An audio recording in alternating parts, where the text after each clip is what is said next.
वंदे मातरम बच्चों। मैं हिंदी की कक्षा में आप सभी लोगों का स्वागत करती हूँ।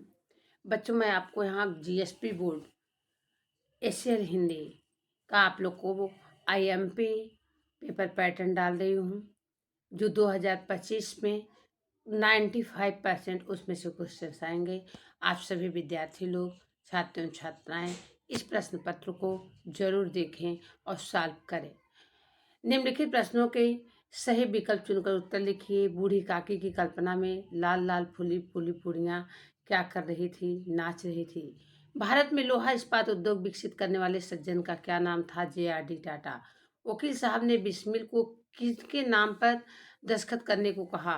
पिताजी के नाम पर दस्तखत करने को कहा राम प्रसाद बिस्मिल को। सही विकल्प चुनकर रिक्त स्थानों की पूर्ति कीजिए। अपने हिस्से की पूड़ियाँ काकी के लिए कौन बचा कर रखा था? लाडली। बिंदु की आंखें डबडबाए आई। सादीराम को सदानंद के अंतिम समय पर उनके सिराहने से क्या मिला? एल्बम। निम्नलिखित प्रश्नों के सही विकल्प चुनकर कीजिए। दुनिया का सबसे बड़ा बुद्धिमान व्यक्ति कौन है? जो बच्चों सबसे ज्यादा खुश रहता है वह दुनिया का सबसे बड़ा बुद्धिमान व्यक्ति है। राम प्रसाद बिस्मिल को इस बात का दुख था उन्हें अपनी माँ का सेवा का अवसर नहीं मिला। मनुष्य अपनी निर्मित वस्तु से उतना प्यार और लगाव है जितना उसे अपने संतान से है। वेरी इंपॉर्टेंट क्वेश्चन है बच्चों। आप लोग इस पेपर को बहुत ही ध्यान से समझिए और देखिए। निम्नलिखित प्रश्नों को उत्तर एक वाक्य में लिखिए। धर्म की रक्षा करते हुए किसने प्राण त्याग दिए? धर्म की रक्षा करते हुए बच्चों गुरु गोविंद सिंह के पुत्रों ने प्राण त्याग दिए। आपको मालूम होगा औरंगजेब ने उनको अपना धर्म अपनाने को कहा, वो लोग नहीं सुने तो उन लोगों ने को जिंदा दीवार में चुनवा दिया। तो गुरु गोविंद सिंह के पुत्रों ने प्राण त्याग दिए। अविनाश साथियों को पंचायत घर पर पत्थरबाजी करने से क्यों रोकता है? इसलिए रोकता है क्योंकि उसने उस घर की पंचायत घर की रचना में उसने सहयोग किया था। तो बताता है कि जिसकी रचना जो लोग स्वयं करते हैं तो उस पे को वो लोग आघात नहीं पहुंचा सकते, उसको बेकार नहीं कर सकते। गुरु गोविंद सिंह की पत्नी ने अपने पुत्रों के बलिदान पर क्या बांटी? जब उनके पुत्र जो है बलिदान पर चढ़ गए क्या बांटे? तो गुरु गोविंद सिंह के पुत्रों ने धर्म की रक्षा करते हुए अपने प्राण त्यागे थे। इसलिए उनकी गुरु गोविंद सिंह जी की पत्नी ने जब यह खबर सुनी उनका सिर जो है गर्व से ऊंचा हो गया और उन्होंने इस खुशी में मिठाई बांटी। निम्नलिखित प्रश्नों के उत्तर 4-5 वाक्य में लिखिए। मानव प्रक्षेपण प्रयोग से संबंधित जानकारी दीजिए। मानव प्रक्षेपण प्रयोग प्रोफेसर रामिस का महत्वाकांक्षी प्रोजेक्ट था। प्रोजेक्ट विज्ञान के सिद्धांत पर आधारित था। किसी वस्तु को उसके मूल तत्वों से जोड़ना, उन्हें विशेष प्रकार के तरंगों के माध्यम से परिवर्तित करके एक स्थान से दूसरे स्थान भेजा जा सकता था।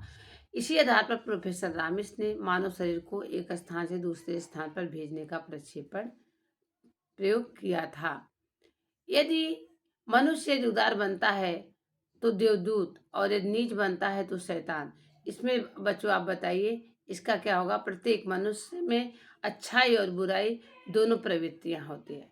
यह व्यक्ति विशेष पर निर्भर करता है कि वह इन दोनों में से किसे अपनाए।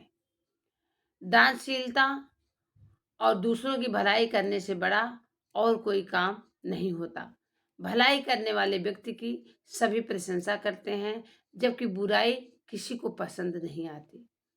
बुराई में कोई व्यक्ति अपार धन संपत्ति क्यों न अर्जित कर ले लेकिन समाज उसको अच्छे रूप में स्वीकार नहीं करता, समाज उसका मान सम्मान नहीं करता। बुरे कार्यों से अर्जित धन में शैतानियत की झलक मिलती है। इस तरह नीच कर्म से मनुष्य शैतान बनता है जबकि अपने सत्कर्मों से मनुष्य को देवदूत के रूप में प्रतिष्ठा मिलती है। ये आपका बच्चों विभाग ए का क्वेश्चन था। अब आपको मैं विभाग बी यानी जो है पद्य विभाग के बारे में आपको बताऊंगी।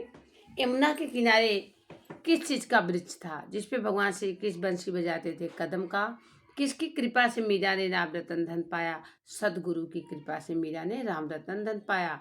हे द्रौपदी, यह पेड़ सारे वन की शोभा है, आप इस पेड़ को हरा भरा रहने दीजिए। यह वाक्य किसने कहा? तोते ने कहा। सही विकल्प चुनकर रिक्त स्थानों की पूर्ति कीजिए। मीरा प्रेम बेली सींचती थी, किससे सींचती थी? नयनों से कि आंसुओं से? आंसुओं से सींचती थी। तर्क का भय साधु को रहता था, दंभी या विधर्मा? दंभी। इंद्र के अनुसार सूखे तरु पर तोते की क्या थी? अकलमंदी थी कि मूर्खता थी? इंद्र के अनुसार सूखे तरु पर तोते का रहना मूर्खता था। विकल्प वाक्य को चुनकर दीजिए। पशु यौन में जल मिलने पर कभी नंद जी के गायों के बीच में रहकर चरना चाहते हैं। मीरा को अपने सदगुरु पर अपार श्रद्धा है, क्योंकि उन्हें वो भगवत भक्ति प्राप्त करने का आधार मानती है। उन्हीं के माध्यम से उन्होंने भगवान कृष्ण के प्रति इतना प्रेम किया, भगवत भक्ति में गई। खरहा भाग गया, क्योंकि शिकारी कुत्ता जो था उसके पीछे पड़ा हुआ था। साधु का दिखावा कैसे है? साधु का शरीर दिव्य और चमकता हुआ है, सिर घुटा हुआ सीप की तरह उसका चिकना है।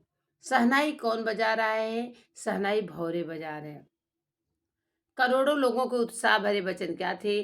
करोड़ों लोगों के उत्साह भरे वचन थे, यह भारतवर्ष हमारा है, महान देश है। दुनिया का ऐसा कौन सा देश है कि जो हमारे देश के सामने कर सके? यह एक आदित्य देश है। निम्नलिखित प्रश्नों को उत्तर 4-5 वाक्य में लिखिए। संत रैदास ने भगवान के प्रति अपना भक्तिभाव किन रूपों में व्यक्त किया? वेरी इंपॉर्टेंट क्वेश्चन बच्चों, ये चैप्टर 1 का है। प्रभु जी तुम चंदन हम पाने। संत रैदास एक निष्ठ व्यक्ति हैं। वे अपने भगवान को विभिन्न रूप से जोड़ना चाहते। वे कहते हैं कि प्रभु जो है चंदन है तो मैं क्या हूँ? पानी हूँ। चंदन घिसते समय चंदन घिसते समय क्या आता? भगवान यदि बादल है तो मैं मोर हूँ, जो बादल को देखकर मस्ती में आकर नाचने लगता है। प्रभु ये चंद्रमा है तो वो अपने आप को चातक पक्षी बताते हैं। चंद्रमा को देखकर जिसका मन भरता है।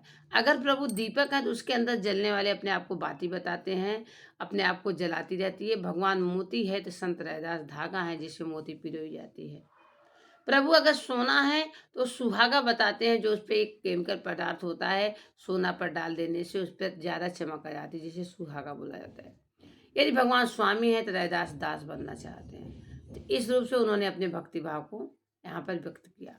निम्नलिखित प्रश्नों का आंसर जीव क्या है? ब्रह्मा क्या है? मैं कौन हूँ? स्लेट पर लिख दो महोदय, आजकल मौन हूँ।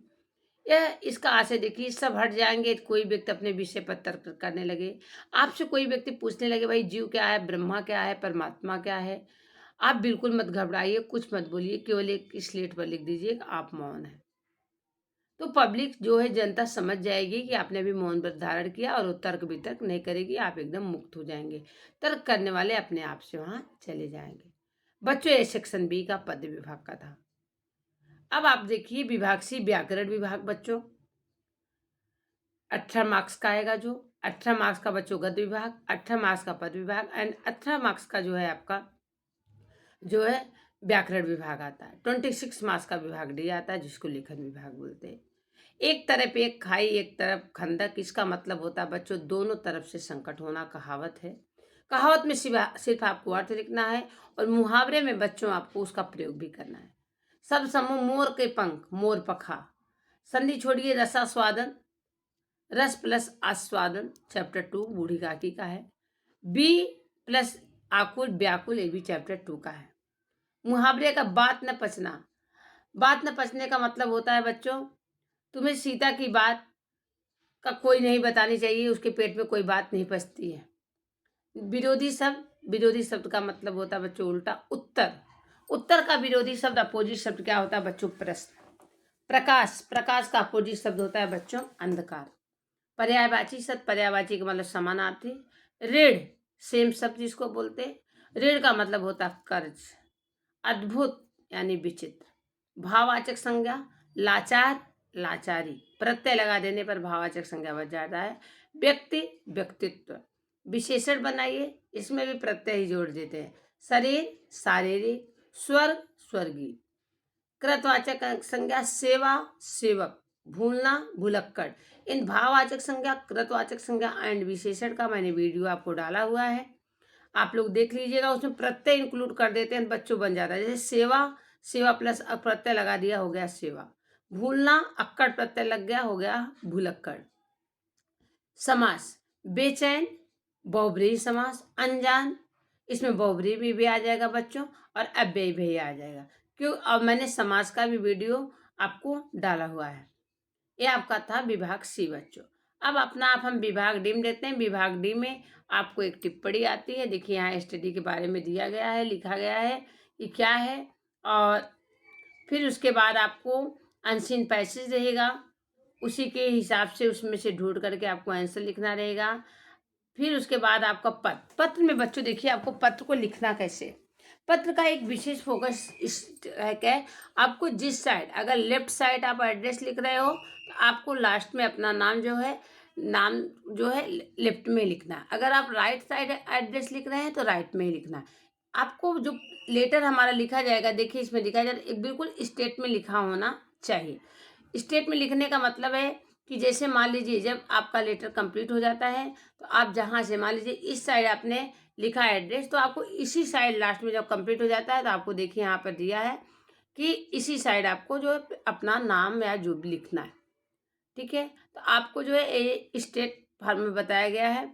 और रूपरेखा के आधार पर कहानी लिखिए और आएगा 150 शब्दों में निबंध। निबंध के लिए बच्चों पहली हेडिंग निबंध की प्रस्तावना लिखिएगा और लास्ट की हेडिंग उपसंहार या निष्कर्ष। अदर हेडिंग एसएल हिंदी में आपको दिया रहेगा। और ये मैं आपका पार्ट 1 का वीडियो था। पार्ट 2 का वीडियो मैं नेक्स्ट वीडियो में आपको डालूंगी। और आपको जो भी बच्चों जो भी प्रॉब्लम्स होगी हमें कमेंट के द्वारा ज़रूर बताना। और ये पेपर जो है बोर्ड की दृष्टि से बच्चों 2025 गुजरात बोर्ड में 95% क्वेश्चन इस पेपर से आएंगे। तो आप लोग प्लीज़ बच्चों इसको ध्यान से देखिए, समझिए। कोई भी प्रॉब्लम हो प्लीज़ मुझे कमेंट के द्वारा आप बताइए। नेक्स्ट वीडियो आपका मैं सोच रही हूँ कि part 2 section A, section B. Section A का भी मैंने डाला हुआ है, सेक्शन बी का मैं अलग से बना करके डाल दूँगी एंड सेक्शन सी का भी डाल दूँगी। जय हिंद।